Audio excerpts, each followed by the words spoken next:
Lovğa, ördək balası. Nəvələr həmişə olduğu kimi nənənin ətrafına toplaşıb ondan nağıl danışmağını xahiş elədilər. Nənə isə, gəlin yaxın oturun ay balalar, sizə nağıl yox, şahidi olduğum bir hadisəni danışacağam. Bir gün nənə su səhəngini əlinə götürüb çaydana su tökmək istədi. Ancaq səhəngdə bir damcı da olsun su qalmamışdı. O qıvraq bir hərəkətlə, ay aman, qaçın bulağa su gətirim, indi uşaqlar işdən gələcək, çay qoyum qaynasın, deyib səhəngini çiyninə alıb bulağa getdi. Səhəngini su ilə doldurub, iri addımlarla evə tələsdi. Bir xeyli getmişdi ki, otların arasında gözünə bir şey sataşdı.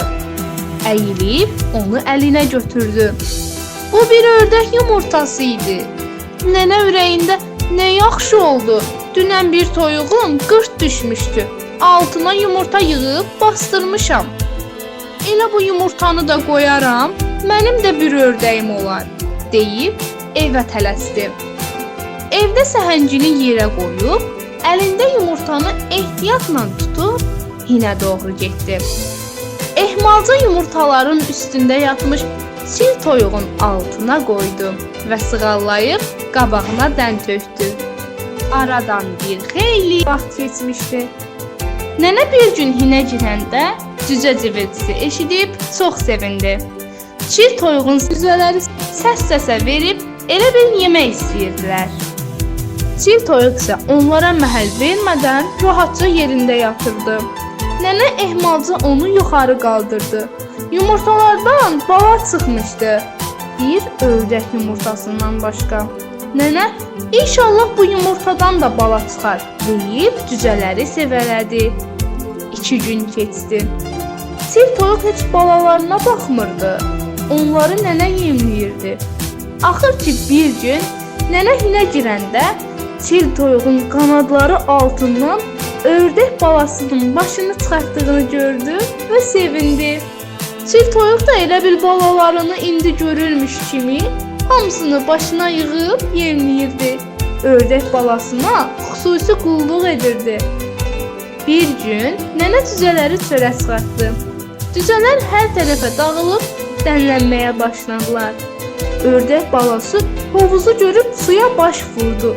Çil toyuq bunu görüb qorxuya düşdü və özünü hovuza ataraq balasını xilas etməyə çalışdı. Ördək balası isə həvəslə suyun üzündə üzürdü. Çil toyuq isə suda boğulub batmaq üzrə idi. Nənə özünü gec çatdırsaydı, bəlkə də boğulub öləcəkdi. Beləcə günlər keçirdi.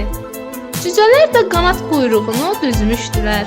Bir xeyli böyümüşdülər. Ördək balası tamam dəyişmişdi. Özünü çox lovğa aparırdı.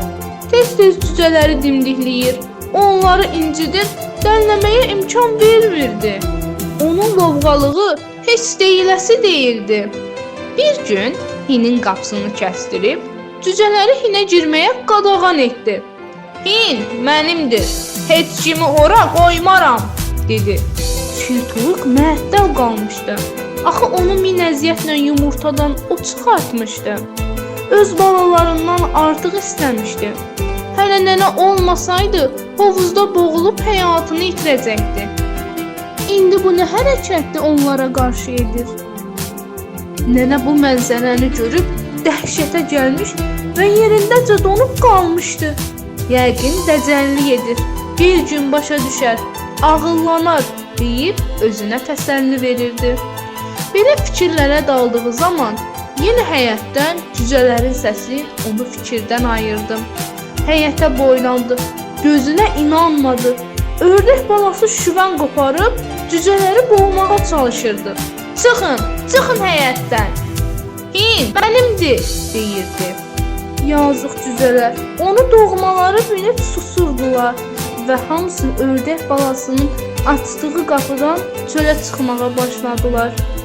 Didik-didik olmuş cücələri görüb, qanadlarını çırparaq hökmranlıq edən ördək balasının bu nankör hərəkətlərinə inanmadı. Yazıq cücələr, hərəsi bir tərəfə qaçıb gizlənmişdi. Nənə dözə bilmədi. Ördək balasına cumub yavaşca onun boğazından yapışdı.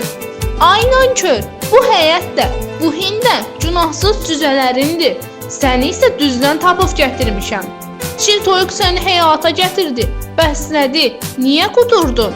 Al, sənin kimi vicdansızların isə cəzası bax budur, deyib əlində çırpınan ördək balasını yumurtanı tapdığı çol-çosların arasına atdı.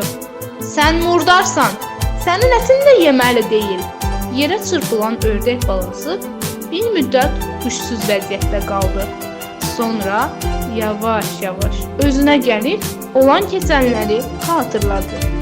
Hələ də inana bilmirdi ki, onun nazı ilə oynayan nənə belə bir iş görər. Onun boğazından tutub tapıldığı yerə çırpar. O bilmirdi ki, onun heç nəsli kökü yoxdur. Düzdən tapılıb. Ancaq ördək balası özünü o yerə qoymurdu. Nənənin saflığından, ürəyinin yumşaqlığından istifadə edib hər şeyə sahiblənmək istəyirdi. O, indi istirahat yerini xatırlayıb köks ötürdü. Günah məndədir. Mən özüm elədim. İndi qalmışam bu düzənlikdə.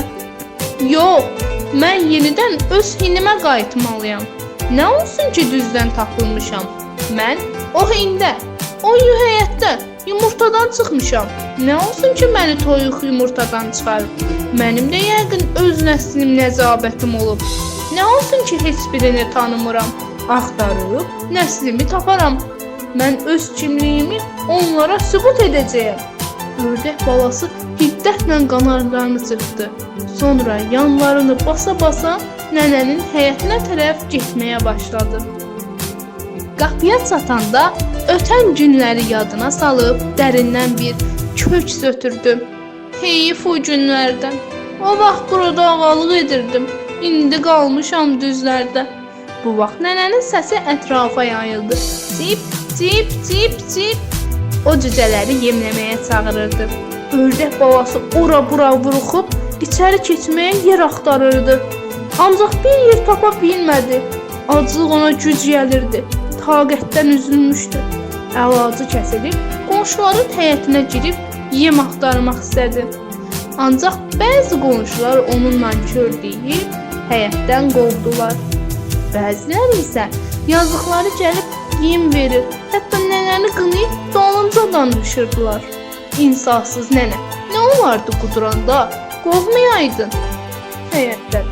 İndi qalıb çöllərdə atsız, yiyəsiz, yuvasız deyib bir ovuc dən atırdılar. Ördək balası qonşuların verdiyi yemdən doymurdu. Amma onların sözlərindən qürrələnib, mübarizəsini gücləndirmək həvəsi ilə coşurdu. Nənə, sonra nə oldu? Deyə nəvələrdən biri dözməyib soruşdu. Heç nə ay bala, haqq öz yerini tapdı.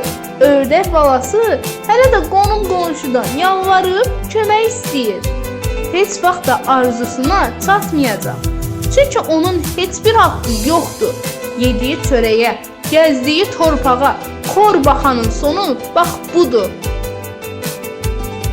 Mənim əziz balalarım, çalışın həyatda namusla yaşayın. Heç kimin torpağında, malında gözünüz olmasın. Həmişə xeyirxah işlərlə məşğul olun. Vətənin, xalqın xoşbəxtliyi üçün əlinizdən gələni edin. Onda siz də xoşbəxt yaşayarsınız, deyib nəvələrini bağrına basıb öpdü. Nəvələr də həmişə nənənin dediyi kimi xeyirxah, əsil insan, vətənpərvər olacaqlarına söz verdilər.